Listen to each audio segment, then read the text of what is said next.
Tallinn Tools on tegelikult üllatuslikult jõudnud natukene sellistele fashion tech pärusmaadele. Praegusel hetkel siis võib-olla meie kõige suuremaks eesmärgiks ongi siis klassikalist moetsüklit, mis on täna umbes 1,5 aastat pikka, vähendada siis kuni 10 korda ja ideaalis see võiks olla 1–2 kuud pikk. Et see käib läbi 3 peamist etappi. Tootearendusetapp, mille osas siis me tahame eelkõige luua lõigete sellist keskkonda, kus lõikeid saaks jagada, kiiremini edasi arendada ja luua 3D-mudeleid ja teisest küljest siis ettemüük ennem tootmist, mis siis aitab finantseerida tegelikult tootmist ja ka igasugused tootmisriskid ära võtta. Ja siis 3. muidugi, mis teeb siis moetööstust üldse väga klassikalise tööstusharu, on siis tootmine, mis alati käib kombinatsioonis siis kogu muu tehnoloogia ja siis disainiga.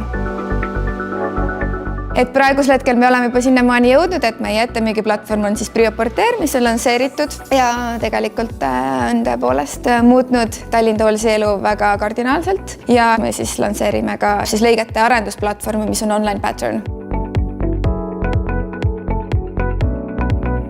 Me otsustasime SEB kasvuprogrammis osaleda seetõttu, et igapäevaelu on päris kiire tegelikult ja väga sageli kaotada ära ennast väikestesse tegemistesse ja igapäevamuredesse, et siis see on tegelikult hea võimalus just oma meeskonnaga võtta siis aeg maha ja mõelda natukene suuremalt.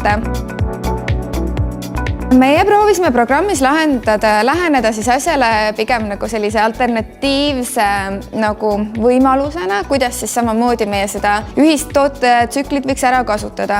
Ehk et kui me teeksime või teeme või täna meie eesmärk ongi teha siis tootmistsükkel võimalikult lihtsaks, siis me mõtlesime, et aga mis siis juhtub, kui seda võiks hakata kasutama ka täitsa tegelikult sektori kauged inimesed. Kui täna see sektor on piisavalt keeruline, et ikkagi see on eelkõige suunatud inimestele, kes on selles sektoris päris kaua aega tegutsenud, siis me lähenesime sellele, et mis siis, kui võib-olla moebrände võiksid tulevikus hakata looma igasugused tavainimesed.